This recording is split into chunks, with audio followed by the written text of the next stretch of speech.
ஆண்டவராகிய இயேசு கிறிஸ்துவின் நாமத்தினாலே உங்கள் ஒவ்வொருவரையும் இந்த தின தியானத்துக்கு நான் வரவேற்கிறேன்.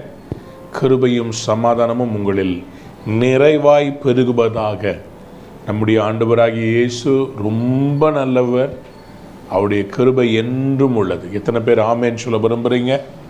பிலிப்பியர் 2ஆம் அதிகாரத்திலே நாம் ஆண்டவருடைய வசனங்களை தியானித்து வருகிறோம். பிலிப்பியர் 2ஆம் அதிகாரம் 14ஆம் வசனத்திலிருந்து சில வசனங்களை நாம் பார்க்க போகிறோம். பிலிப்பியர் 2ஆம் அதிகாரம் 14ஆம் வசனத்தை வாசிக்க கேட்போம். நான் வீணாக ஓடினதும் வீணாக பிரயாசப்பட்டதும் இல்லை என்கிற மகிழ்ச்சி கிறிஸ்துவின் நாளில் எனக்கு உண்டாயிருப்பதற்கு ஜீவ வசனத்தை பிடித்து கொண்டு உலகத்திலே சுடர்களைப் போல பிரகாசிக்கிற நீங்கள் கோணலும் மாறுபாடுமான சந்ததியின் நடுவிலே குற்றமற்றவர்களும் கபடற்றவர்களும் தேவனுடைய மாசற்ற பிள்ளைகளுமாய் இருக்கும்படிக்கு எல்லாவற்றையும் முறுமுறுப்பில்லாமலும் தர்க்கிப்பில்லாமலும் செய்யுங்கள். அதாவது விருப்பத்தையும் செய்கையும் நமக்குள்ள கர்த்தர் உருவாக்குகிறார். ஆனால் நாம் அந்த கர்த்தர் உருவாக்கின விருப்பத்தையும் நாம் நம்முடைய செயல்பாடுகளையும் எப்படி செய்ய வேண்டுமாம்? முறுமுறுப்பில்லாமல் தர்க்கிப்பில்லாமல் செய்ய வேண்டுமாம். தேவ பிள்ளைகள் அறிந்து கொள்ள வேண்டும், ஆண்டவர் இந்த முறுமுறுப்பை அவர் வெறுக்கிறார். எத்தனை பேர் ஆமேன் சொல்ல விரும்புறீங்க? ஹல்லேலூயா. இந்த முறுமுறுப்பு என்பது வெளியரங்கமாக நம்ம செய்ய மாட்டோம், எப்போதுமே அந்தரங்கமாக தான் செய்வோம். தர்க்கிப்பு என்பது வெளியரங்கமாக இருக்கும், ஆனால் முறுமுறுப்பு, இந்த கம்ப்ளைண்ட்ஸ், மர்மர் அப்படின்னா என்ன அர்த்தம்னா, நம்ம ஸ்கூலில் டீச்சர் சொல்லுவாங்க தெரியுமா, ஹே டோன்ட் மர்மர். டீச்சர் திட்டினாங்கன்னா வாய்க்குள்ளே திட்டுகிறது. சரிதான் போங்க, எப்போ பார்த்தாலும் இதே மாதிரி. இந்த பிள்ளைங்க டீச்சர் ஏதாவது சொன்னாங்கன்னா அல்லது பெற்றோர் சொன்னாங்கன்னா பிள்ளைங்க வாய்க்குள்ளேயே முணுமுணுன்னு முணுக்கும் தெரியுமா? உங்களுக்கு எப்போதும் இந்த மாதிரி தான். ஆண்டவர் நம்முடைய வாழ்க்கையிலும் சில காரியங்களை நமக்கு சொல்லும்போது அதை முறுமுறுப்பில்லாமல் தர்க்கிப்பில்லாமல் நாம் செய்ய வேண்டும் என்று ஆண்டவர் விரும்புகிறார். அன்பார்ந்தவருடைய பிள்ளைகளே, ஆண்டவராகிய இயேசு கிறிஸ்துவினுடைய வாழ்க்கையை நாம் பார்க்கும்போது அவர் ஒரு நாள் எதையுமே முறுமுறுப்போடு செய்ததாக தெரியவில்லை, சந்தோஷமாக அவர் செய்தார். பாடுகளானாலும் சரி, அற்புதங்களானாலும் சரி, பிரச்சனைகளானாலும் எதிர்ப்புகளானாலும் அவர் முறுமுறுப்பு இல்லாமல் அவருடைய வாழ்க்கை ஒரு திறந்த புஸ்தகமாய் இருந்தது. யோவான் சுவிசேஷம் 7ஆம் அதிகாரம் 12-13 வசனத்தை வாசித்து பாருங்கள். ஜனங்களுக்குள்ளே அவரை குறித்து முறுமுறுப்புண்டாயிற்று.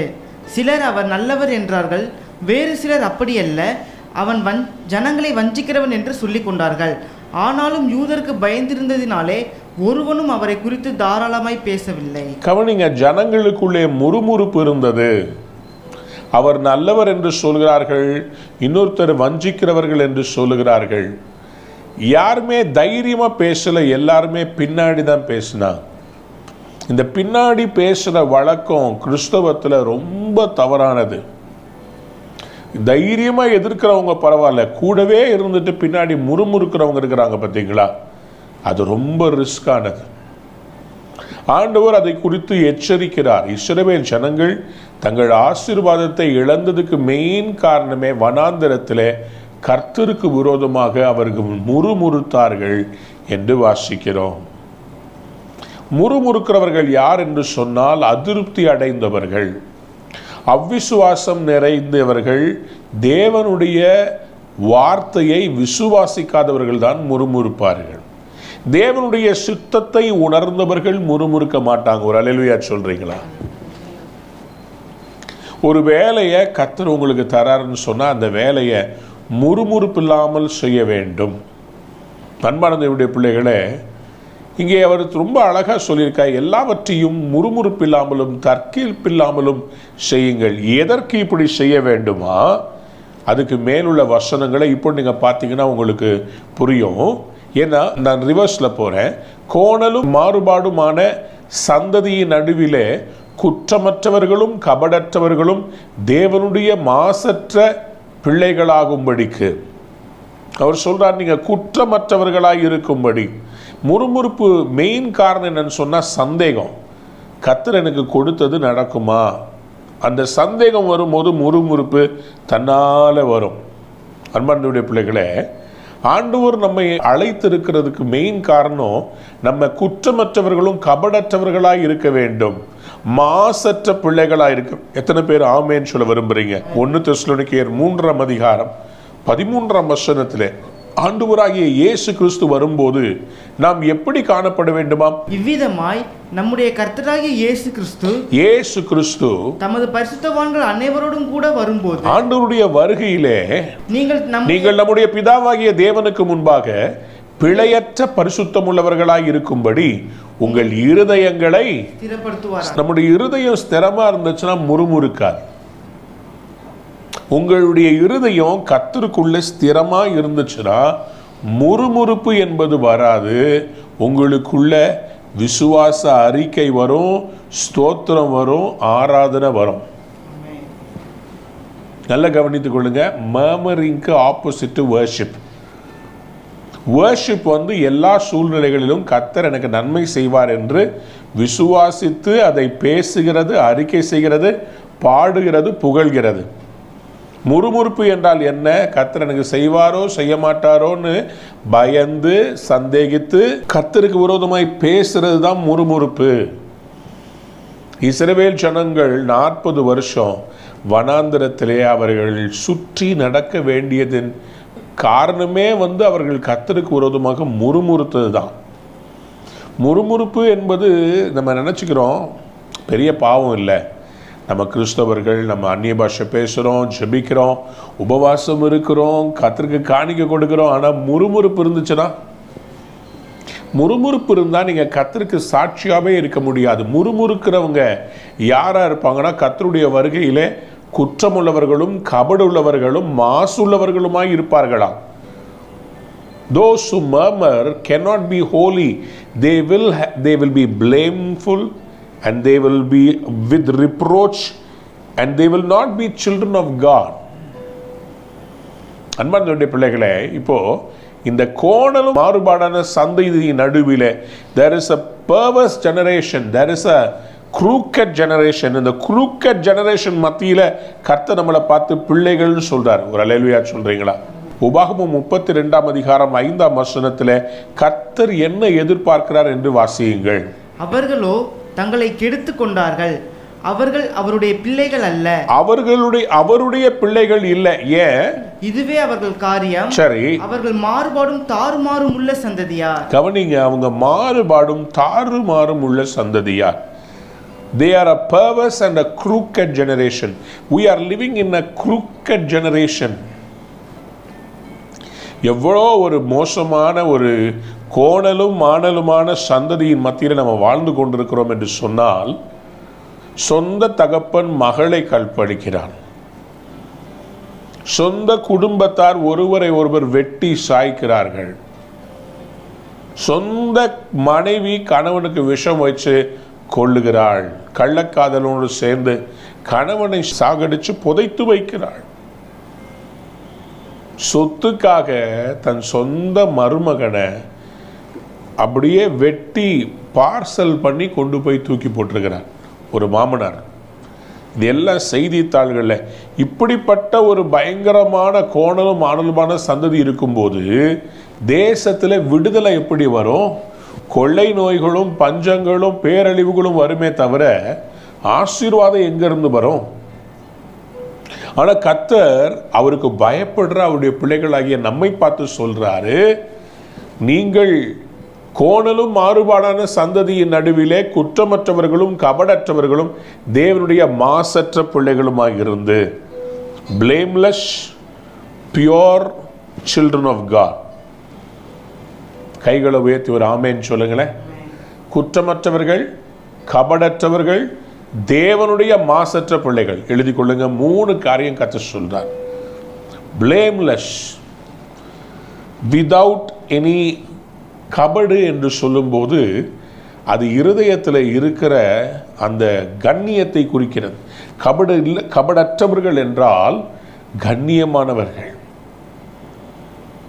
யார் கர்த்தருடைய பரிசுத்த பர்வதத்தில் ஏறுவான்?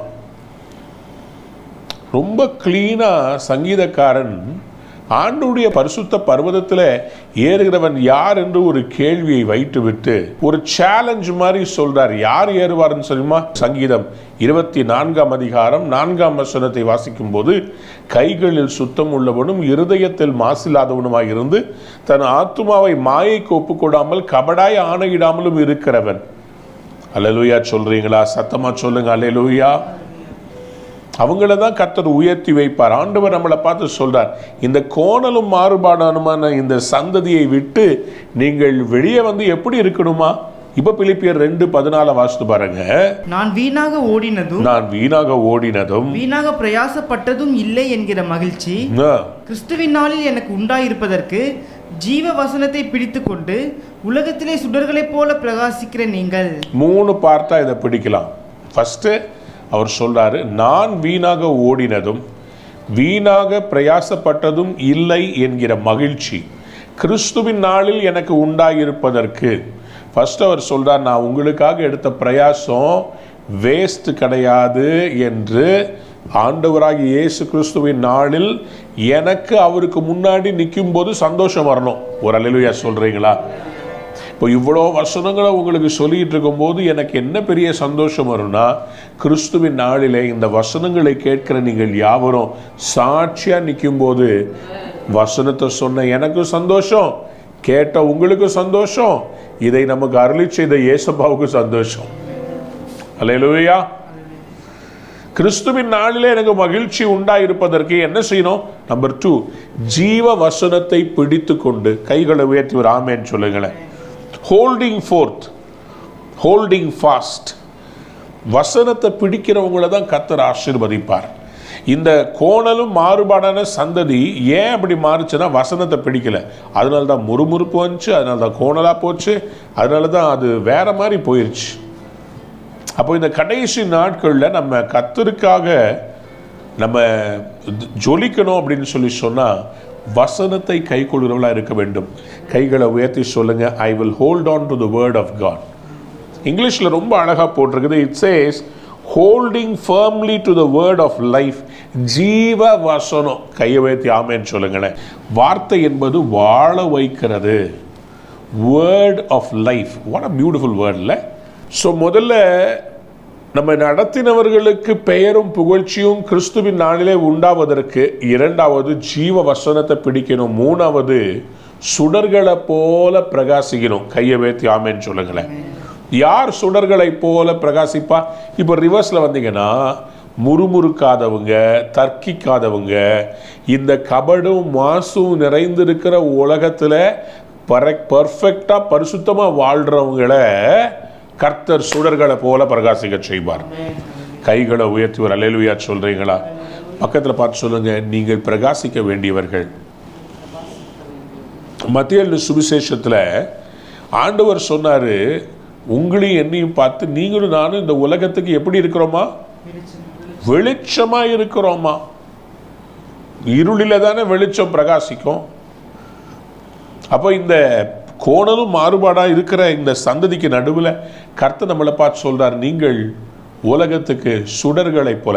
இந்த இடத்துல இந்த சுடர்கள்னு சொல்லும்போது ஏதோ சிம்னி விளக்கோ அல்லது சின்ன அகல் விளக்கை பற்றி சொல்ல. சுடர்கள் என்றால் என்ன?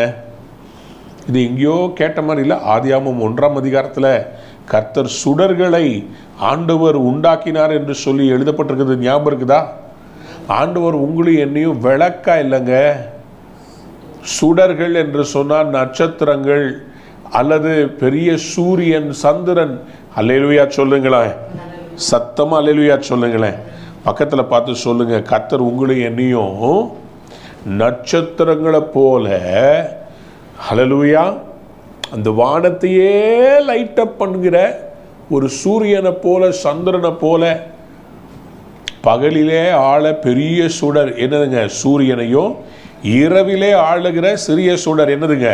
சந்திரனையும், மகத்தான சுடர்களையும் நட்சத்திரங்களையும் உண்டாக்கினார். அப்படியானால் நான் சொல்லுகிறேன், உங்களையும் என்னையும் கர்த்தர் சாதாரண அகல் விளக்காக அல்ல, சுடர்களாய் முழு உலகத்துக்கும் வெளிச்சமா வைக்கிறார். விளக்கை ஏத்துனா மரக்கால மூடி வைக்காம விளக்கு தண்டின் மேல் வீட்டில் ஏற்றி வைக்கணும். இது வீட்டுக்கு வெளிச்சம். ஆனால் உங்களையும் என்னையும் ஆண்டவர் வீட்டுக்கு வெளிச்சமா இல்லை. லைட் ஹவுஸ்னா ஊருக்கு வெளிச்சம், சுடர்கள்னா உலகத்துக்கே வெளிச்சம். ஐயோ, இவ்வளோ பெரிய ஒரு வெளிப்பாடை கொடுத்துருக்கிறேனே, உங்களுக்கு புரிஞ்சிருந்தா பெரிய அல்லேலூயா சொல்லியிருப்பீங்களே. மறுபடியும் சொல்கிறேன், விளக்குனா வீட்டுக்கு வெளிச்சம்.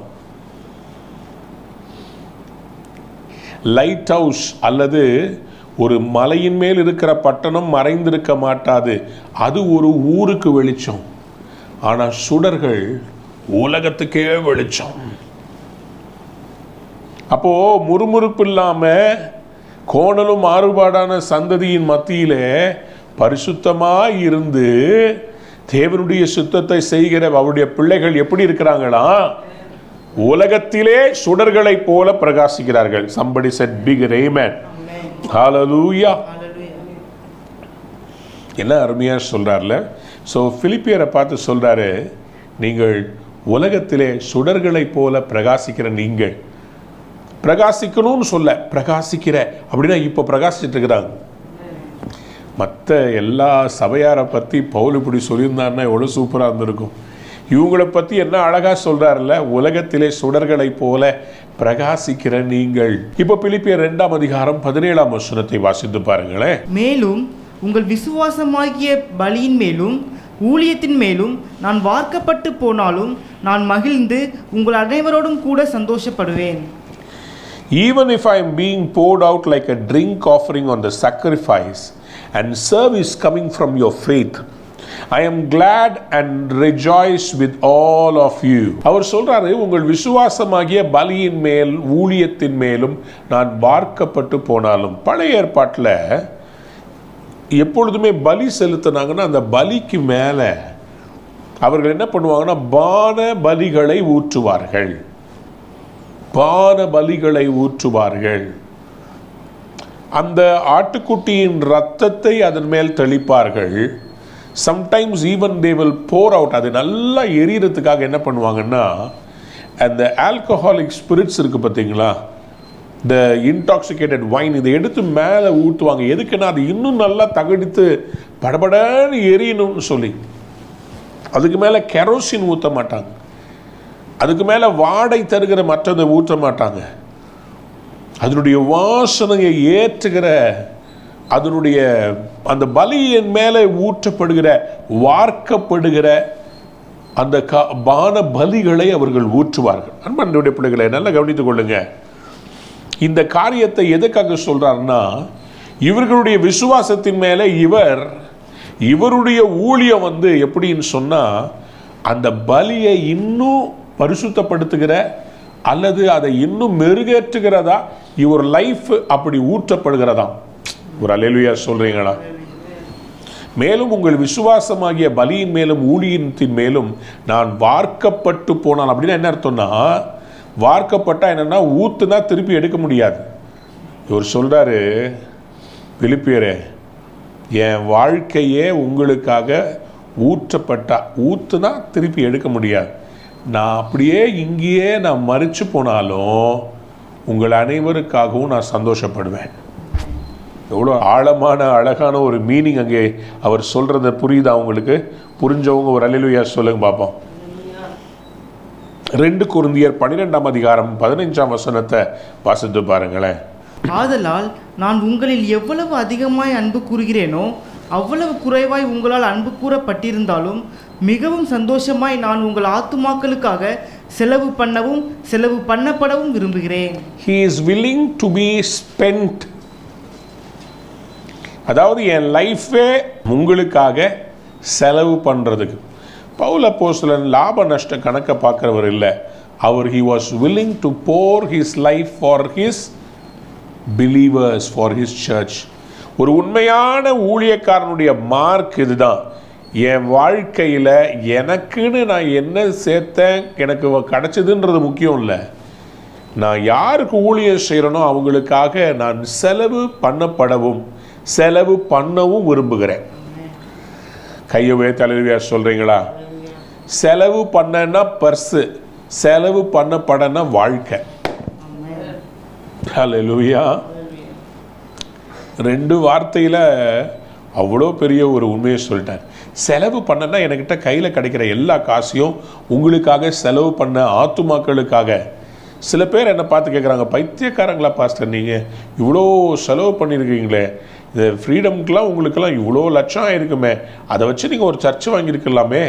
தேவ பிள்ளைகளே, கொஞ்சம் யோசித்து பாருங்களேன். இன்றைக்கி ஆண்டவர் சொன்ன வார்த்தைக்கு கீழ்ப்படிஞ்சதுனால அவ்வளோ இளம் ஊழியர்களை எழுப்பி இருக்கிறோம், அவ்வளோ திருச்சபைகளை எழுப்பியிருக்கிறோம். இவ்வளோ எழுப்புதல், எவ்வளோ வாலிபர்கள் எழுப்பி இன்றைக்கி ஊழியம் செய்து கொண்டிருக்கிறாங்க. கிறிஸ்துவுக்காக செலவு பண்ண யோசிக்கவே கூடாதுங்க.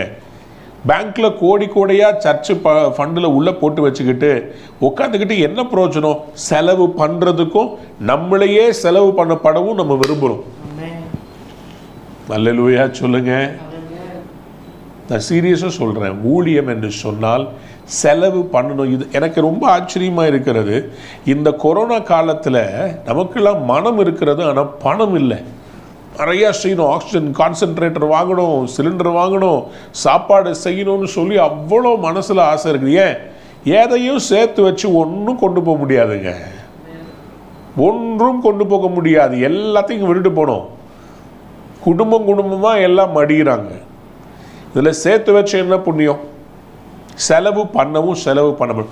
ஐ ஆம் willing to be poured as a drink offering. இன்னொரு இடத்துல கூட சொல்றார் பாருங்க, 2 தீமோத்தேயின் புஸ்தகம் 4ஆம் அதிகாரம் 6ஆம் வசனத்தை வாசிங்க. ஏனென்றால் நான் இப்பொழுதே பான பலியாக வார்க்கப்பட்டு போகிறேன், நான் தேகத்தை விட்டு பிரியும் காலம் வந்தது. நல்லா கவனிங்க. பிலிப்பியருக்கு எழுதப்பட்ட நிருபம் வரும்போது பவுல் அந்த ஹவுஸ் அரெஸ்ட்ல 2 இயர்ஸ்ல இருந்து இப்போ ஹவுஸ் அரெஸ்ட்ல இருந்து பிரிசனுக்கு மாறுற அந்த சூழ்நிலை. அவர் எழுதின கடைசி நிருபங்கள்னு பார்த்தீங்கன்னா எபேசு கொலோசையருக்கெல்லாம் எழுதும்போது, கொரிந்தியருக்கு எழுதும்போது இருந்த டோன் வேற. நான் திருப்பி வந்துடுவேன் அப்படின்னு சொல்லி எழுதுறார். ஆனால் இப்போ அவருக்கு கொஞ்சம் கொஞ்சமாக அந்த நம்பிக்கை போய் கொண்டு இருக்கிறது. எபேசு சபைக்கும் தீமோத்தி சபைக்கும், தீமோத்தி தான் ஒன் ஆஃப் த லாஸ்ட் எபிசோல்னு சொல்கிறாங்க. ஏன்னா அதில் தான் அவர் சொல்கிறார், நல்ல போராட்டத்தை போராடினேன், ஓட்டத்தை முடித்தேன், விசுவாசத்தை காத்துக்கொண்டேன். அதுக்கு முன்னாடி அவர் சொல்கிற வசனத்தை பாருங்க. இந்த வசனமும் இங்கே பிலிப்பியருக்கு எழுதின வசனமும் கிட்டத்தட்ட சேமாக இருக்குது பாருங்க. அவர் சொல்றார், ஏனென்றால் நான் இப்பொழுதே பான பலியாக வார்க்கப்பட்டு போகிறேன், நான் தேகத்தை விட்டு பிரியும் காலம் வந்தது. அப்படியானால் பான பலியாக வார்க்கப்பட்டு போகிறேன் என்று சொன்னாலே என்ன அர்த்தம்னா, எனக்கு மரணம் சம்பவிக்க போகிறது. என்னுடைய ஜீவனை அது ஒரு பான பலியாக கர்த்தருக்கென்று சொல்லி வார்க்கப்படுகிற ஒரு on the altar of sacrifice as a drink offering I am giving my life அப்படின்னு அர்த்தம். இவர் சொல்றாரு, எதுக்காக வார்க்கப்படுறாரா?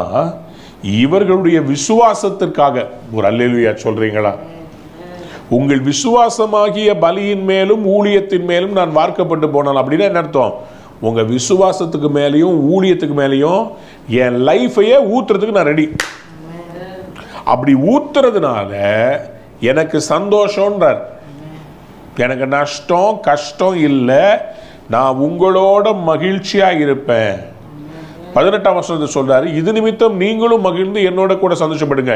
என்னடா பவுல் மரிச்சிட்டாரேன்னு சொல்லி என் நிமித்தமாய் நீங்கள் துக்கம் கொண்டாடக்கூடாது, என் நிமித்தமாய் சந்தோஷப்பட வேண்டும். பல வருடங்களுக்கு முன்பாக என்னுடைய சிறு வயதிலே என்னுடைய பெரியம்மாவுடைய சகோதரன் இறந்து விட்டார். அவர் கொஞ்சம் சிக்கா இருந்தவர். அவர் மரித்த போது அவரை அடக்கம் பண்ணிட்டோம். அவருடைய துக்க நிவர்த்திக்காக ஒரு ஆராதனை. அவர் என்னுடைய பெரியம்மாவிடத்தில் சொல்லிட்டு மரித்த ஒரு காரியம், என்னுடைய மரணத்தில் எனக்கு நீங்கள் துக்கம் அனுசரிக்கும் போது யாரும் அழக்கூடாது, எல்லாரும் சிரிக்கணும், நான் சந்தோஷமாக போகிறேன், எனக்கு இந்த பூமியில் இருந்த நாட்கள் எல்லாம் வருத்தம், ஆகவே எனக்கு பரலோகத்துக்கு போகிறது பெரிய சந்தோஷம்னு சொல்லிட்டு மரிச்சிட்டார். அவருடைய துக்க நிவர்த்தி கூட்டத்துக்கு ஒரு பாஸ்டர் வந்தார். நான் மறக்கவே மாட்டேன்.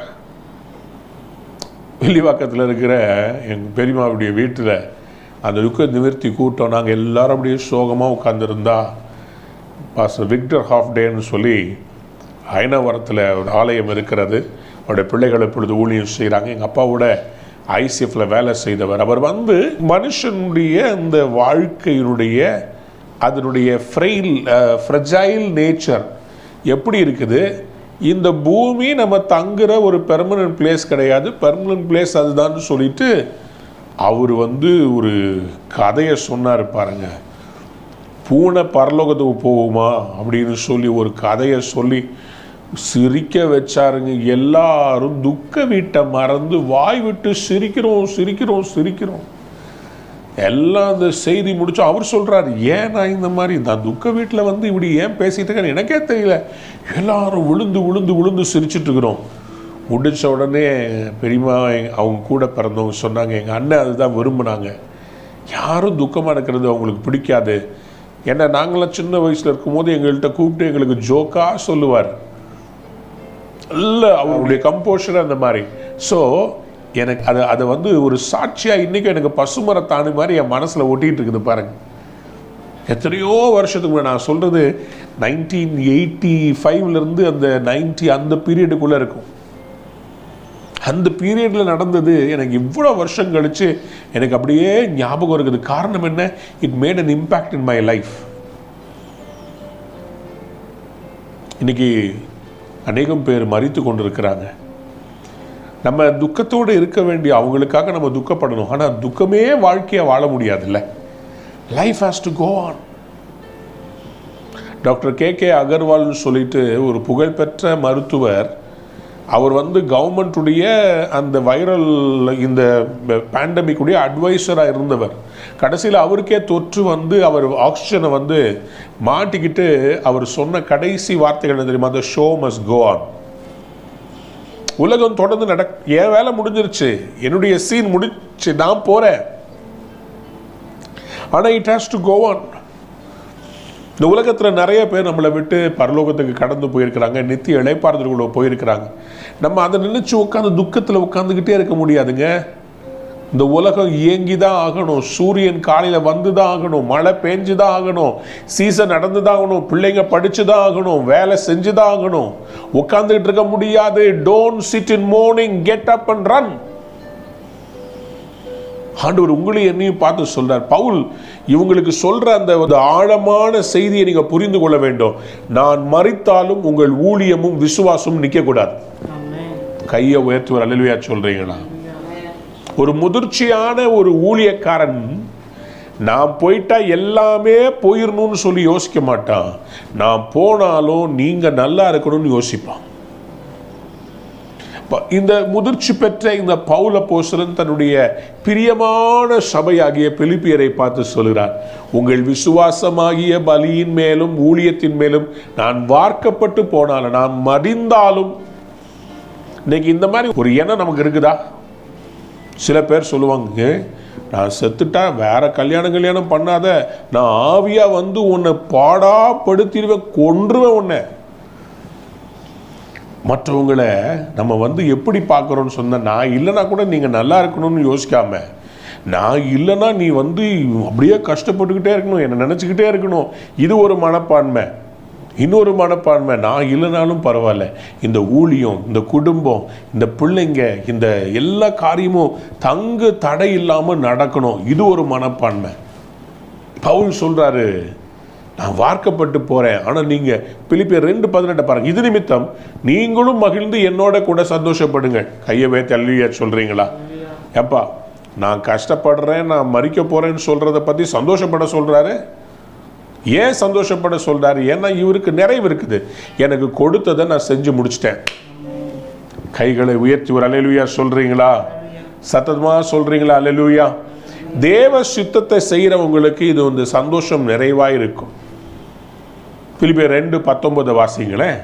அன்றியும் நானும் உங்கள் செய்திகளை அறிந்து மனத்தேறுதல் அடையும்படிக்கு சீக்கிரமாய் தீமோத்தேயுவை உங்களிடத்தில் அனுப்பலாம் என்று கர்த்தராகிய இயேசுவுக்குள் நம்பியிருக்கிறேன். 19ஆம் வசனத்திலிருந்து 30ஆம் வசனம் முடிய 2 உடன் ஊழியர்களை குறித்ததான அவருடைய செய்தியை இவர்களுக்கு சொல்லுகிறத பார்க்க முடியும். முதலாவதாக தீமோத்தேயு, இரண்டாவது எப்பாப்பிராத்து.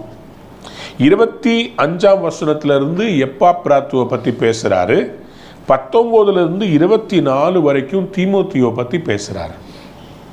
2 important co-workers who worked along with Paul and they found mention in the Bible. யூஸ்வலாக யார் ரொம்ப ஊழியத்தில் கூட நிற்கிறாங்களோ அவங்கள பற்றி தான் இந்த ஊழியத்தில் இருக்கிற தலைவர்கள் அவங்கள சரித்திரத்தில் அவங்க பேரை சேர்ப்பாங்க. Not everybody finds somebody can have a mention, but somebody who has the honor, who has the புகழ்ச்சி அப்படின்னு சொன்னால் என்ன அர்த்தங்க? praise. இந்த ரெண்டு கேரக்டர்ஸை பவுல் புகழ்ந்து பேசுகிறார். காரணம் என்ன? அவங்க கான்ட்ரிபியூஷன். நம்ம ஊழியம் செய்வது முக்கியம் இல்லைங்க, ஊழியத்தில் நம்ம என்ன செய்தோம். நம்ம கர்த்தருடைய ஊழியக்காரனோட சேர்ந்து நிற்கும் போது நம்ம எலும்புருக்கியா இருந்தோமா அல்லது எழுப்புதலுக்கு எலும்பா நின்றோமா? அல்லேலூயா. ரெண்டா இருக்கலாம். ஒன்று நீங்கள் பில்லராக இருக்கலாம், ஆனால் ஒருத்தவங்க இருக்கிறாங்க பாருங்க, அவங்க யாருன்னு சொன்னால் ஸ்கஃபோல்டாக இருப்பாங்க. அவங்க யாருன்னு சொன்னால் பில்டிங்குடைய ஸ்டெபிலிட்டியை எப்போதும் டெஸ்ட் பண்ணி பார்க்குறவங்களா இருப்பாங்க. ஆண்டவர் நீங்கள் உங்களையும் என்னையும் பார்த்து இந்த ரெண்டு கேரக்டர்ஸினுடைய இந்த ஆள் தத்துவத்தை நீங்கள் புரிந்து கொண்டா இன்னைக்கு கர்த்தர் நம்மளையும் அப்படி மாற்றுவாராக. ஊழியத்தில் சொல்லுங்க. அல்லேலூயா. வாசிக்கலாம். தீமோத்தேயுவை பற்றி நம்ம முதலாவதாக வாசிக்க போகிறோம். 19ஆம் வசனம், பிலிப்பியர் 2:19. அன்றியும் நானும் உங்கள் செய்திகளை அறிந்து மனத்தேறுதல் அடையும்படிக்கு சீக்கிரமாய் தீமோத்தேயுவை உங்களிடத்தில் அனுப்பலாம் என்று கர்த்தராகிய இயேசுவுக்குள் நம்பியிருக்கிறேன். அதேனென்றால் உங்கள் காரியங்களை உண்மையாய் விசாரிக்கிறதற்கு என்னை போல மனதுள்ளவன் அவனே அன்றி வேறொருவனும் என்னிடத்தில் இல்லை. பவுல் சொல்றாரு, நான் நம்பிக்கையான ஒரு ஆளை சீக்கிரமாக உங்ககிட்ட அனுப்பணும்னு பார்க்குறேன். இவருக்கு மட்டும் நம்பிக்கை இல்லை. இவர் சொல்றாரு, நான் இயேசு கிறிஸ்துவுக்குள் நம்பி இருக்கிறேன். அப்படின்னா என்ன அர்த்தம்? இந்த தீமோத்தேயு பவுலுக்கு மட்டும் நம்பிக்கையா இல்லை, கிறிஸ்துவுக்கும் உண்மையாக இருக்கிறதுனால பவுல் தீமோத்தேயுவை நம்புகிறார். I wish a minister of God can say about this about his co-worker. நான் இவர் மேல் நம்பிக்கையாக இருக்கிறேன், தீமோத்தேயு மேலே கிறிஸ்துவுக்குள் நம்பிக்கையாக இருக்கிறேன். நான் என்ன திட்டினாலும் தீமோத்தேயு போக மாட்டான், நான் என்ன கண்டிச்சாலும் தீமோத்தேயு போக மாட்டான், நான் என்ன சொன்னாலும் அதை பாரமாக எடுக்க மாட்டான். தீமோத்தேயுவை குறித்து எனக்கு ஒரு நம்பிக்கை இருக்கிறது, அது கிறிஸ்துவுக்குள் இருக்கிறது. எதுக்கு? உங்கள் செய்திகளை அறிந்து மனத்தேறுதல் அடையும்படி. உங்ககிட்ட அனுப்புனா உங்ககிட்ட இருந்து நியூஸ் வாங்கிட்டு என்கிட்ட நல்ல விதமாக சொல்கிற தீமோத்தேயு. அல்லேலூயா சொல்கிறீங்களா? உடன் ஊழியர்கள் தான் ஒரு ஊழியக்காரனுடைய வாழ்க்கையினுடைய சக்கரத்தை எக்ஸ்டெண்ட் பண்ணுறோம். உடன் ஊழியர்கள் அவர்கள் போய் ஜனங்களை விசாரித்து பாஸ்டர்கிட்ட சொல்லும்போது நெகட்டிவாக சொல்கிறதுக்கும் பாசிட்டிவாக சொல்கிறதுக்கும் உள்ளதை கரெக்டாக உள்ளதென்று சொல்லுவதற்கும் வித்தியாசம் இருக்கிறது. பவுல் தீமோத்தேயுவை எப்படி நம்புறாருன்னா, போய் ஜனங்களை உற்சாகப்படுத்தி பரிசுத்தத்துக்குள்ள நடத்தி தேர்தல் படுத்தி அவங்கள்ட்ட இருந்து நல்ல செய்திகளை கொண்டு வந்து பவுல்கிட்ட கொடுக்கிற இந்த தீமோத்தேயுவை பவுல் நேசிக்கிறார். ஏன்னா இங்க பாருங்களேன், போயிட்டு இருக்கிற நிலைமையை பார்த்து வரதில்லை, அங்கே இருக்கிற நிலைமையை நன்மையாக மாற்றுகிறது மட்டுமல்ல, ஜனங்களை விசாரிக்கிறது மட்டுமல்ல, அவங்களுக்காக ஜெபிக்கிறது மட்டுமல்ல, வழிநடத்தின இந்த தகப்பனுக்கு அவங்க உண்மையாக இருக்கிறாங்கன்ற நல்ல செய்தியை கொண்டு வந்து கொடுக்கணும். நீங்கள் ஊழியக்காரங்களாக இருக்கிறீங்க, உங்கள் போதகருக்கு என்ன செய்தியை கொடுக்குறீங்க? பாஸ்டர், யாருமே பாஸ்டர் நம்முடைய சர்வீஸை பார்க்குறதே கிடையாது, யாருமே காணிக்க கொடுக்கறதில்ல பாஸ்டர், யாருமே சரியில்லை பாஸ்டர், பாஸ்டர் சரியில்லை பாஸ்டர், சரியில்லை பாஸ்டர், அவங்க சரியில்லை பாஸ்டர், இவங்க சரியில்லை. எனக்கு யாராவது இந்த மாதிரி நியூஸ் கொண்டு வந்தாங்கன்னு வச்சுக்கோங்களேன், எனக்கு அப்படியே தலைவலியே எடுத்துரும். ஏன்னா அவ்வளோ பிரயாசப்பட்டு பிரசங்கம் பண்ணுறோம், அவ்வளோ பிரயாசப்பட்டு நிருபங்களை பவுல் எழுதுகிறாரு. அந்த பிரயாசத்தின் பலனை சரியாக பார்க்க முடியலன்ற அந்த ஆதங்கமே அந்த ஊழியக்காரனை கொன்றும். இவர் சொல்றாரு, என் மனதில் தேர்தல் அடையும்படிக்கு சீக்கிரமாய் உங்கள்கிட்ட தீமோத்தேயுவை அனுப்பலாம் என்று கர்த்தர் இயேசுவுக்குள் நான் நம்பி இருக்கிறேன். ஏன்? அவன் உங்கள் காரியங்களை உண்மையாய் விசாரிக்கிறதுக்கு. ஒரு அல்லேலூயா சொல்றீங்களா? இதுல பவுல் ஒரு ரகசியத்தை எழுதுறாரு பாருங்க தீமோத்தேயுவை பத்தி. உங்கள் காரியங்களை உண்மையாய் விசாரிக்கிறதுக்கு என்னை போல மனதுள்ளவன் அவனை அன்றி வேறு ஒருவனும் என்னிடத்தில் இல்லை. என்ன ஒரு டெஸ்ட் முனியில் இன்னைக்கு கர்த்தர் ஊழியம் செய்கிற உங்களை என்னையும் ஒரு தீமோத்தேயுவாய் மாற்றுவாராக. என்ன ஒரு டெஸ்ட் முனிங்க. என்னை போல உங்களை விசாரிக்கிறதுக்கு அந்த மனது இருக்கிறவன் அவனை மாறி. ஏன்னா பவுலுக்கு தீமோத்தேயுவை மென்டர் பண்ணி கொண்டு வரும்போது பணத்துக்கு ஆசைப்படாமல், புகழுக்கு ஆசைப்படாமல், இந்த இழிவான ஆதாயத்தை தேடுகிறவனாக இல்லாமல், சொன்ன வார்த்தை கர்த்தர் சித்தம், இதை நிறைவேற்ற சத்தியத்தை சத்தியமாய் போதிக்கிற இப்படிப்பட்ட ஒரு பவுலை போலவே வார்க்கப்படுவதற்கு ரெடியா இருக்கிற, உண்மையாய் ஊழியம் செய்கிற தீமோத்தேயுவை பத்தி ஒரு சாட்சி சொல்றார். அவன் வந்தான்னா என்ன மாதிரியே உங்களை விசாரிப்பான். ஏன்னா அவனுக்கும் உங்ககிட்ட இருக்கிற பணத்து மேலேயோ பொருள் மேலேயோ உங்க வீடு மேலேயோ அவனுக்கு ஆசை கிடையாது. அவனுக்கு திருவசனம் முக்கியம், உங்களை விசாரிக்கிறது முக்கியம், நீங்க பரிசுத்தத்தில் நடக்கிறது முக்கியம். உங்களை அவன் வந்து எப்படி இருப்பான்னா உண்மையா விசாரிப்பான். சொல்லுங்க அல்லேலூயா. உடன் ஊழியர்கள், மிஷனரிகள், உங்கள் ஸ்தாபனத்துக்கு நீங்கள் எப்படி இருக்க வேண்டுமாம்? தீமோத்தேயுவை போல உண்மையாய் விசாரிக்கிற மனதுடையவனாய் இருக்க வேண்டும். உங்க ஸ்தாபனம் எவ்வளவோ கஷ்டப்பட்டு உங்களுக்கு காசு அனுப்புது, எவ்வளோ பேர் அவங்க தியாகமா தங்களுடைய மாத வருமானத்திலிருந்து எடுத்து அனுப்புறாங்க. அந்த காசை வாங்கிக்கிட்டு ஒரு ஆத்துமா கூட ரட்சிப்புக்குள்ள நடத்தாம நீங்க மிஷனரியா இருந்து என்ன பிரயோஜனம்? மிஷனரின்ற அந்த பேரை வச்சுக்கிட்டு எல்லாருக்கும் முன்னாடி நீங்க கனம் பெற்றுக் கொள்ளுகிறீர்கள். அவர் மிஷனரி, அவர் மிஷனரி, அவர் தியாகமா இருக்கிறார். தியாகமா அந்த ஊர்ல இருந்து எவ்வளவு பேரை ரட்சித்தீங்க, எவ்வளவு பேரை கொண்டு வந்தீங்க? உடன் ஊழியர்களே, உங்கள் போதகர் உங்களுக்கு கொடுத்திருக்கிற அந்த ஜோனல்ல எவ்வளோ பேரை ரட்சிக்குள் நடத்துனீங்க? எத்தனை பேருக்கு நீங்க ஜெபம் பண்ணி சுகம் கிடைச்சது? சும்மா நான் அசிஸ்டன்ட் பாஸ்டர், சும்மா நான் ஜோனல் லீடர், சும்மா நான் கேர்சல் லீடர்ன்ற அந்த பதவியை மட்டும் வாங்கிக்கிட்டு உண்மையுள்ள அந்த விசாரணை செய்யாமல் இருந்தால் அந்த ஊழியத்துக்கு எவ்வளவு நஷ்டம். பணம் எதுவுமே சும்மா வரது இல்லைங்களே. ஊழியன்றது சும்மா நடக்கலைங்க, பெரிய தரிசனத்தோடு நடக்குது. எவ்வளோ கட்டுகள் பாடுகள்ல இருந்து பவுல் தீமோத்தேயுவை அனுப்புறார். தீமோத்தேயு அங்க போய் ஜாலியா வாழ்றதுக்காகவா? ஜனங்களை விசாரிக்கிறதுனா என்னங்க? அவருடைய ஆத்மாவுடைய நிலைமையை அறிந்து அவர்களுக்காக பாரம் எடுக்கிற, ஜெபிக்கிற, சத்தியத்தை போதிக்கிற, அந்த குடும்பங்களை கிறிஸ்துவுக்குள் தேறியவர்களாய் நிறுத்துகிற, அந்த பிரயாசம் எடுக்கிற அந்த உத்தம மனுஷன் தீமோத்தேயு. இன்னைக்கு தேவை என்ன தெரியுமா? தீமோத்தேயுக்கள் தேவை. சம்பளத்துக்காக வேலை செய்யறவங்க. ஒரு வாலிபன் ரட்சிக்கப்பட்டான், ஊழியத்துக்கு ஒப்பு கொடுத்தான். என்னிடத்துல வந்து அவன் வந்து கேட்ட முதல் காரியம், எனக்கு எவ்வளோ சம்பளம் கொடுப்பீங்க?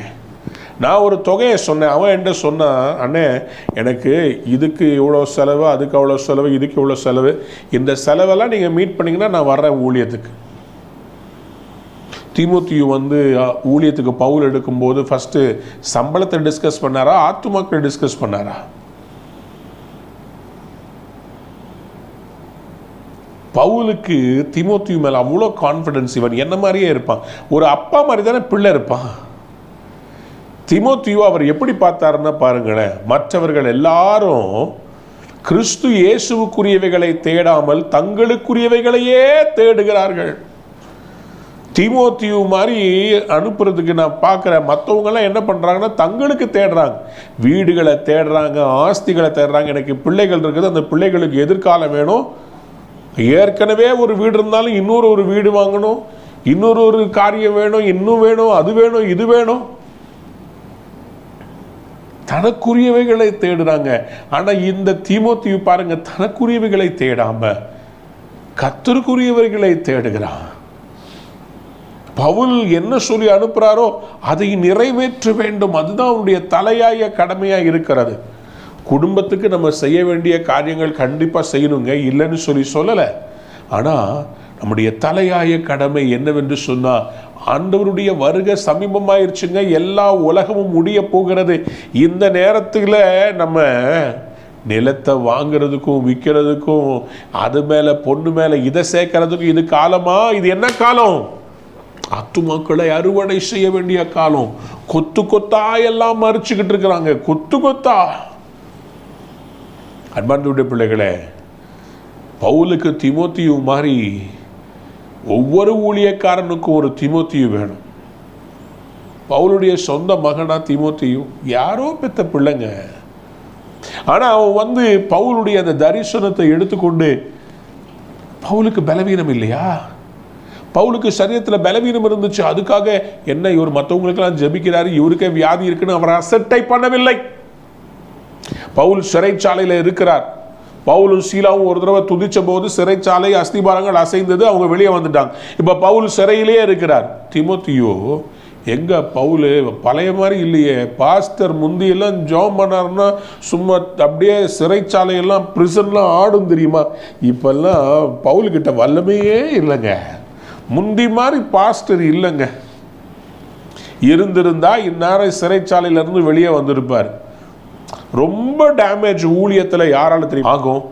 ரொம்ப க்ளோஸாக யாரை பாஸ்டர் வைக்கிறாரோ அவங்க கூட இருந்து எல்லாத்துலேயும் இருந்துட்டு ஒரு நாள் சீச்சே இந்த பழம் புளிக்கும். அதுக்கு முன்னாடி பாஸ்டர், ஐயோ உங்களோட நிற்கிறதே எனக்கு எவ்வளோ பெரிய ஆசீர்வாதம், உங்களோட ஃபோட்டோ எடுக்கிறது ஆண்டவரே ஸ்தோத்திரம், இந்த அபிஷேகம் எனக்கு வேணும். மேடையிலேருந்து கீழே இறங்கி வந்து ஃபஸ்ட்டு முழங்கால் போட்டு என் மேலே கையை வச்சு அந்த அபிஷேகத்தை ரிலீஸ் பண்ணுங்க, உங்கள் மேலே இருக்கிற அந்த அபிஷேகம் வேணும். எப்போ?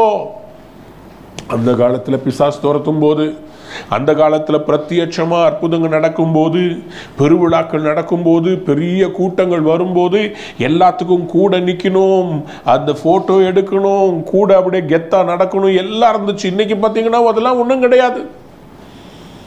ஆகவே என்ன ஆயிடுச்சு? இதுக்கு மேலே எதுக்கு ஊழியக்காரன் கூட இருந்துக்கிட்டு? எல்லாம் இன்டர்நெட்டில் தானே ஊழியம் செய்கிறாங்க. நம்மளும் ஒரு சேனல் ஆரம்பிப்போம், காசா பணமாக யூடியூப்பில் யாருனாலும் ஆரம்பிக்கலாம், யாருனாலும் பிரசங்கம் பண்ணலாம், யாருனாலும். கொடுக்கப்பட்ட ஊழியத்தை நிறைவேற்றுகிற தீமோத்தேயுவை பாருங்க. தீமோத்தேயுவை குறித்து ஒரு சொல்றாரு, மற்றவர்கள் எல்லாரும் கிறிஸ்து இயேசுக்குரியவைகளை தேடாமல் தங்களுக்குரியவைகளையே தேடுகிறார்கள். ஊழியத்தில் நீங்க எதை தேடுறீங்க? நம்ம செய்ய வேண்டிய கடமையை செய்யிட்டு போயிட்டே இருக்கணும். அப்பிரயோஜனமான ஊழியக்காரர்கள் சொன்னதை செய்தோம், அவ்வளவுதான். அப்போ பவுல் பாருங்க, தனக்குன்னு வீடு கட்டிக்கல, தனக்குன்னு சொத்து சேர்த்து வைக்கல. பவுல் எப்படி வாழ்ந்தாரோ அதே மாதிரி அவருக்கு அடுத்ததான் ஊழியத்தை எடுத்து செஞ்ச தீமோத்தேயு பவுலுடைய சிந்தை உடையவராக அப்படியே இருக்கிறார்.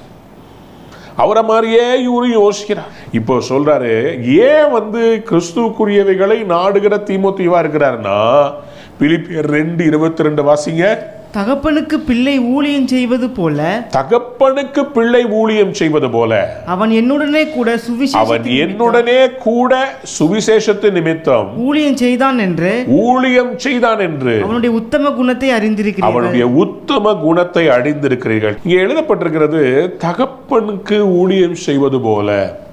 பிலிப்பியர் 3:17 வாசித்து பாருங்களேன்.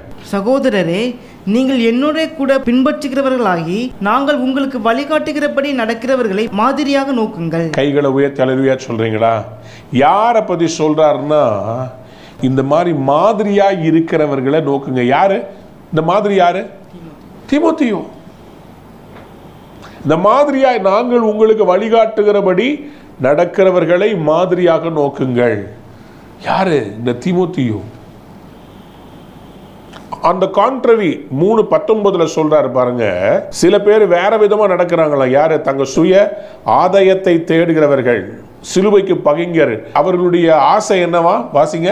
அவர்களுடைய முடிவு அழிவு, அவர்களுடைய தேவன் வயிறு. அவங்களுக்கு சாப்பாடு தான் முக்கியம். அப்புறம் அவருடைய மகிமை, அவருடைய இலட்சையே. அவருடைய லட்சையே. அவர்கள் என்ன பண்றாங்க? பூமிக்கு அடுத்தவைகளை சிந்திக்கிறார்கள். அவங்க எப்ப பார்த்தாலும் பூமிக்குரியவர்களை சிந்திக்கிறார்கள். நம்முடைய குடியிருப்போ பரலோகத்தில் இருக்கிறது. கைகளை உயர்த்தி ஒரு அல்லேலூயா சொல்றீங்களா? 1 கொரிந்தியர் 10:24 வாசிங்களேன். ஒவ்வொருவனும் தன் சுய பிரயோஜனத்தை தேடாமல் பிறனுடைய பிரயோஜனத்தை தேட கடவன். சொல்லுங்க அல்லேலூயா. ஆக்சுவலா பவுல் என்ன சொல்றார்? எல்லாவற்றையும் அனுபவிக்க எனக்கு அதிகாரம் உண்டு. எனக்கு ஒரு பென்ஸ் காரை வாங்க அதிகாரம் உண்டு. எனக்கு ஆஸ்திகளை வாங்கி வைத்துக்கொள்ள எனக்கு அதிகாரம் இருக்குது. பவுல் அவ்வளோ ஊருக்கு போனாரே, எல்லா ஊர்லேயும் ஒரு வீடு வாங்கி வச்சிருந்தாருன்னா எவ்வளோ சூப்பராக இருந்திருக்கும். வர்ற காணிக்க பணத்தில் எப்படி இருக்கும்? பிலிப்பியரில் ஒரு வீடு, கொரிந்தியரில் ஒரு வீடு, எபேசுவில் ஒரு வீடு, துரோவா பட்டணத்தில் ஒரு வீடு, எல்லா இடத்துலையும் பவுல் போகிற இடத்துலலாம் தங்குற வீட்டையெல்லாம் வாங்கிட்டு என் பிள்ளைகளுக்குன்னு சொல்லி, பிள்ளையே இல்லை. பவுல் என்ன மாதிரி ஒரு பெனான்ஸ் லைஃப் வாழ்ந்தார் பார்த்தீங்களா? அதனால தான் அவர் தைரியமாக சொல்கிறாரு 1 கொரிந்தியர் 10:24, ஒவ்வொருவனும் தன் சுய பிரயோஜனத்தை தேடாமல் பிறனுடைய பிரயோஜனத்தை தேட கடவன், பூமியும் அது நிறைவும் கையை உயர்த்துவார். அல்லேலூயா சொல்றீங்களா? அதுதான் பவுல் தீமோத்தி கிட்ட எதிர்பார்க்கிறார். தீமோத்தியை பார்த்து அதே மாதிரி நடக்கிறாரு. எப்படி? தகப்பனுக்கு பிள்ளை ஊழியம் செய்வது போல. அன்புக்குரிய தேவனுடைய பிள்ளைகளே, உங்களுடைய பாஸ்டர் உங்களுடைய தகப்பன் தெரியுமா? உங்களுடைய ஊழியக்காரன் உங்களுடைய அப்பா. தேவன் உங்களை கொண்டு வந்து இணைச்சிருக்கிற ஒரு தகப்பன். அந்த ஸ்தானத்தில் நீங்கள் உங்கள் பாஸ்டரை பார்த்தீங்கன்னா அவர் திட்டுறது உங்களுக்கு உங்கள் அப்பா திட்டினாரு உங்கள் வீட்டை விட்டு போயிடுவீங்களா? உங்கள் அப்பா உங்களை கண்டிக்கிறாருன்னு சொல்லிட்டு உங்கள் அப்பாவுக்கு விரோதமாக பண்ணிடுவீங்களா? உங்கள் கல்யாணத்தில் யாருங்க பக்கத்தில் வந்து நிற்கணும்? உங்கள் அப்பா தானே நிற்கணும். உங்கள் அப்பா தானே கைப்பிடிச்சு கொடுக்கணும். உங்கள் அப்பா தானே ஆசீர்வதிக்கணும். ஏன்னா ஆண்டவர் அப்பா மூலமாக தான் உங்களை ஆசீர்வதிப்பார். ஏன் ஆண்டவர் ஈசாக்கு ஆபிரகாம் மூலமாக ஆசீர்வதிச்சாரு? ஏன் யாக்கோபை ஈசாக்கு மூலமாக ஆசீர்வதிச்சாரு? ஏன் யோசேப்பை யாக்கோபு மூலமாக ஆசீர்வதிச்சாரு? ஆண்டவர் டைரெக்டாக பண்ணலாம்ல. ஆண்டவர் டைரெக்டாக எலிசாவை ஆசீர்வதிச்சிருக்கலாமே. அது ஏன் எலியா மூலமாக? உங்கள் அப்பா மூலமாக தான் உங்களை ஆசீர்வதிப்பார். ஏன்னா ஆண்டவருக்கு புரோட்டோகால் முக்கியம். அவர் புரோட்டோகாலை மாற்றி உங்களை ஆசீர்வதிக்க மாட்டார். தாவீது மூலமாக தான் சாலமோனை ஆசீர்வதிப்பார். அப்சலோம் ஏன் செத்து போனான்னா, எங்கள் அப்பா இல்லாமல் எனக்கு ஆசீர்வாதம் வேணும்னு விரும்பினான். அப்சலோம் அதனால தான் செத்து போனான். அவனுக்கு ராஜ்யபாரம் வேணும், ஆனால் எங்கள் அப்பாவுடைய ஆசீர்வாதம் தேவையில்லை. அதனால தாங்க அவனுடைய வாழ்க்கை தோல்வியில் முடிஞ்சது. அவ்வளோ சௌரியம் உள்ளவன், ஞானம் உள்ளவன், ஆனால் ராஜ்யபாரம் அவன் கையில் நிற்கலையே. குறுக்கு வழியில் ஒரு நாள் கர்த்தர் உன்னை உயர்த்துவார்ப்பா, வெயிட் பண்ணுப்பா. தீமோத்தியோ, பவுல் போன பிறகு உன் கையில் ஊழியத்தை கர்த்தர் கொடுப்பார, வெயிட் பண்ணு. அவர் உயிரோடு இருக்கும்போதே சபையை உடைச்சிட்டு போய் உனக்கு அதில் என்ன ஆசீர்வாதம்? அவர் உயிரோடு இருக்கும்போது அவர் இருந்து உனக்கு ஊழியம் செய்ய உனக்கு எதுக்கு அதில் வேதனைப்படுத்தணும்? அந்த ஊழியக்காரனை என்னை போல உங்களை விசாரிக்கிறதுக்கு யாருமே இல்லைன்னு சொல்லி பவுல் ஆதங்கத்தோடு தீமோத்தியை பற்றி சொல்கிறாருன்னா, எவ்வளோ பேர் அவரை விட்டு போயிருப்பாங்கல்ல. இந்த தேமான்னு சொல்லி, டீமஸ்ன்னு சொல்லி அவனை பற்றி பவுல் சொல்கிறாரு. அவன் இந்த உலகத்துக்கு மேலே ஆசை வச்சு என்னை விட்டு போயிட்டான்ப்பா. 2 தீமோத்தி புஸ்தகத்தில் நீங்கள் ரொம்ப வேதனையாக இருக்கும். அந்த 2 தீமோத்தியரை நம்ம வாசிக்கும் போது இந்த 4ஆம் அதிகாரம் கடைசியாக அவர் எழுதுகிறார். இவரால் அனுப்பப்பட்டவங்க இருக்கிறாங்க. 12ஆம் வசனத்தில் 2 தீமோத்தி 4:12 திகிக்குவை நான் எபேசுக்கு அனுப்பினேன். இவரால் அனுப்பப்பட்டவங்க இருக்கிறாங்க. ஆனால் அந்த 10ஆம் வசனத்தை பார்த்தீங்கன்னா, தேமா இப்பிரபஞ்சத்தின் மேல் ஆசை வைத்து என்னை விட்டு பிரிந்து தெசலோனிக்கே பட்டணத்துக்கு போய்விட்டான். இவர் அனுப்பல, அவனா போய் ஆரம்பிச்சுக்கிட்டான் ஊழியத்தை. எதுக்கு? இந்த உலகத்தின் மேல் ஆசைப்பட்டு. நீங்கள் ஊழியக்காரனாக இருந்தால் ஊழியம் செய்யணும்னா அரசியல் மேலே உங்களுக்கு ஆசை இருக்கக்கூடாது. ஒன்று கர்த்தருக்கு ஊழியம் செய்யுங்க, இல்லை அரசியலுக்கு போயிருங்க.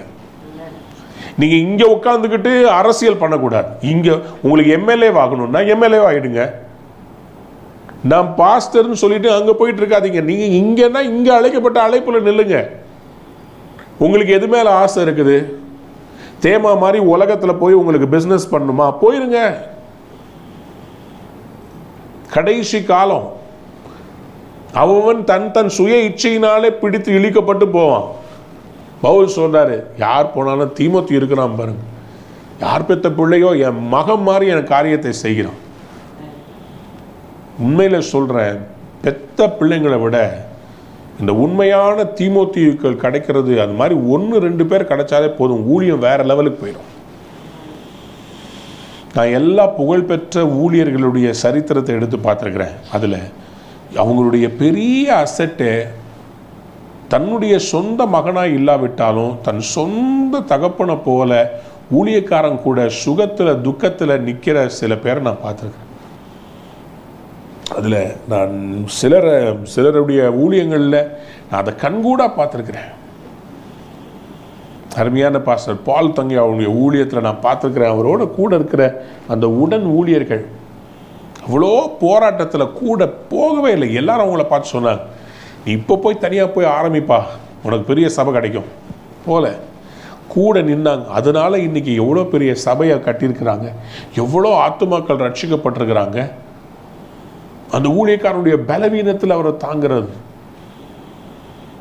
தங்களுக்குரியதை தேடாம கர்த்தருடைய ராஜ்யம் எங்களுக்கு கொடுக்கப்பட்ட இந்த தலைமத்துவம்னு சொல்லி அந்த ஊழியக்காரன் உயிரோட இருக்கணும், இந்த ஊழியம் நடக்கணும்னு சொல்லி அந்த ஊழியக்காரன் மேல அக்கறையுடையவர்களாக இருக்கிற இந்த தீமோத்தேயுக்களை கர்த்தர் தேடுகிறார். அவர் சொல்றாரு பாருங்களேன், அவருடைய உத்தம குணத்தை நீங்கள் அறிந்திருக்கிறீர்கள். எதுக்கு? தகப்பனுக்கு பிள்ளை ஊழியம் செய்கிறது போல அவன் என்னுடனே கூட சுவிசேஷத்து நிமித்தம் ஊழியம் செய்தான் என்று அவருடைய உத்தம குணம். பணத்துக்காக ஊழியம் செய்யல, அவன் சுவிசேஷத்துக்காக ஊழியம் செஞ்சான். என் கூட வேலை செய்கிற அந்த அன்பு பிள்ளைகளுக்காக ஆண்டவருக்கு நன்றி செலுத்துகிறேன். போன லாக்டவுன்லேயும் ஃபுல் லாக்டவுன்லேயும் எங்களுடைய அந்த டீம் பசங்க அவங்க சர்ச்சிலேயே தங்கி இருந்து இரவும் பகலும் எடிட்டிங் பண்ணி மெசேஜஸை கொடுத்து, அதனால தான் உங்கள் மத்தியில் டெய்லி இப்போ கூட பாருங்கள் எல்லாம் ஷட் டவுன். ஆனால் அந்த பிள்ளைங்க தியாகமாக ஒவ்வொரு நாள் நான் வீட்டிலேருந்து செய்தி கொடுக்குறேன், அதை வாங்கி அதை எடிட் பண்ணி அதுக்கு வசனம் போட்டு ஒவ்வொரு நாளும் இடைவிடாமல் என்னுடைய பிள்ளைகளாக இருந்து அவங்க செய்கிறதுனால தான் ஆண்டவருக்கு ஸ்தோத்திரம். நாங்கள் பல கஷ்டமான காரியங்களை கடந்து வந்திருக்கிறோம். 2017 சபையை இழந்த போது எங்கள் ஆஃபீஸ்னே தெரியாது. ஆனால் இவங்க யாரும் என்னை விட்டு போகலை. உண்மையாக இருக்கிறவங்க இன்னைக்கு வரைக்கும் நிற்கிறாங்க. சபையிலையும் சொல்கிறேன், மூப்பர்களையும் சொல்கிறேன், உண்மையாக ஒரு தகப்பனுக்கு பிள்ளை மாதிரி நிற்கிறவங்க இன்னைக்கு வரைக்கும் எங்கள் அண்ணன் எங்கள் அப்பான்னு சொல்லி அவ்வளோ விசுவாசத்தோடு எங்கள் ஊழியக்காரன் மேலே தேவன் வைத்திருக்கிற அந்த அழைப்புன்னு சொல்லி இன்னைக்கு வரைக்கும் நிற்கிறாங்க. என்னை விட்டு போகவே மாட்டாங்க. அதனால தான் நான் நிற்கிறேன். இப்படிப்பட்ட தீமோத்தேயுக்கள் இருக்கிறதுனால தான் ஊழியங்கள் நடக்கிறது, ஆத்துமாக்கள் ரட்சிக்கப்படுகிறது, சுவிசேஷம் அறிவிக்கப்படுகிறது. அவர் சொல்றார் பாருங்க, ஆகையால் என் காரியங்கள் இன்னபடி நடக்கும் என்று நான் அறிந்தவுடனே அவனை அனுப்பலாம் என்று நினைத்திருக்கிறேன். He is so trusting Timothy. எனக்கு மரணம் நடந்துச்சுன்னா கூட அதை கூட சொல்லி அனுப்புறதுக்கு நான் ரெடியாக இருக்கிறேன். எவ்வளோ தூரம் ட்ரஸ்ட் பண்ணுறாரு பார்த்தீங்களா தீமோத்தேயுவை. 24ஆம் வசனத்தில் அவர் சொல்றார் பாருங்க, அன்றியும் நானே சீக்கிரத்தில் வருவேன் என்று கர்த்தருக்குள் நம்பிக்கையாக இருக்கிறேன். அவருக்கு 2 மனசு. ஒன்று, என் காரியம் முடிஞ்சிருச்சுன்னா என்னுடைய முடிவு எப்படி இருந்துச்சுன்னு சொல்லி சாட்சியாக தீமோத்தேயுகிட்ட சொல்லி அனுப்புகிறேன். அப்படி இல்லைன்னா நான் தீமோத்தேயுவோட சேர்ந்து வந்து உங்களை பார்க்கலான்னு இருக்கிறேன்னு சொல்கிறார். கையை உயர்த்தி வள்ளுவைய சொல்கிறீங்களா? இங்கே பவுல் தன்னுடைய ஊழியத்திலே எல்லாத்துக்கும் ரெடியாக இருந்ததையும் பார்க்க முடியுது. தீமோத்தேயு என்கிற மகனை குறித்து சாட்சியாக நீங்களும் ஒரு தீமோத்தேயுவாக மாறலாம். You can also become a Timothy for God.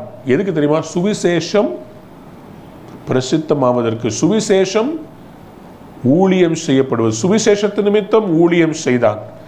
For the gospel Timothy tarried along with Paul. கண்களை மூடி ஆண்டவரை நோக்கி பார்த்து, என்னையும் எங்கள் ஊழியக்காரனோடு இணைத்து நீர் எந்த ஸ்தானத்தில் எங்களை வைத்திருக்கிறீரோ அங்கே நாங்கள் உண்மையாக நடக்கும்படி எங்களை எடுத்து பயன்படுத்துங்க ஆண்டவரே, எங்களை எடுத்து பயன்படுத்துங்க ஆண்டவரே.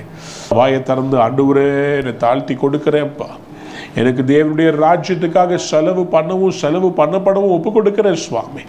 ஆண்டவரே என்னை வழி நடத்துங்கப்பா, என்னை பயன்படுத்துங்க. ஆண்டவர் சொல்றாரு, நான் உங்களுக்கு நித்திய கீர்த்தியும் புகழ்ச்சியும் ஏற்படுத்துவேன். ஒரு நாள் நீங்க பரலோக ராஜ்யத்துக்கு வரும்போது எல்லா தேவதூதர்களுக்கு முன்பாக ஆபிரகாம், ஈசாக்கு, தாவீது, மோசே, நோவா எல்லாருக்கும் முன்னாடியும் கர்த்தர் உங்களை புகழ்ச்சியும் கீர்த்தியுமாய் வைப்பார். அன்னைக்கு எல்லா பரலோகமும் கைத்தட்டி ஆர்ப்பரித்து சொல்லும், well done well done well done well done well done.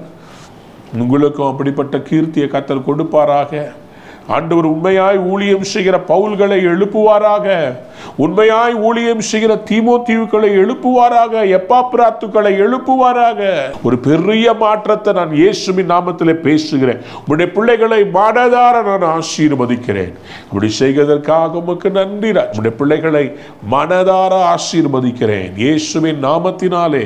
உங்களுடைய பிள்ளைகள் ஆசீர்வாதமாக இருப்பார்களாக. தேவைகளை சந்தியும் சுவாமி. துதி கன மகிமையெல்லாம் உமக்கே செலுத்துகிறேன். மீட்பர் இயேசு கிறிஸ்துவின் மூலம் ஜெபம் கேளும் ஜீவனுள்ள நல்ல தகப்பனே. ஆமென், ஆமென், ஆமென். அன்பான நேயர்களே, இந்நிகழ்ச்சியில் கொடுக்கப்பட்ட வாக்குத்தத்தங்களும் தீர்க்க தரிசன வார்த்தைகளும் உங்களுக்கு ஆசீர்வாதமாய் இருந்திருக்கும் என்று நாங்கள் நம்புகிறோம். நீங்கள் பெற்ற ஆசீர்வாதங்களையும் ஜெப விண்ணப்பங்களையும் மற்றும் உங்கள் காணிக்கைகளையும் அனுப்ப வேண்டிய எங்கள் முகவரி: ரூவா ஊழியங்கள், எண் 82, ஜவஹர்லால் நேரு சாலை, சிம்ஸ் மருத்துவமனை எதிரில், வடபழனி, சென்னை 26. உங்கள் காணிக்கைகளை ஆன்லைன் மூலமாக எளிதாக செலுத்தலாம்.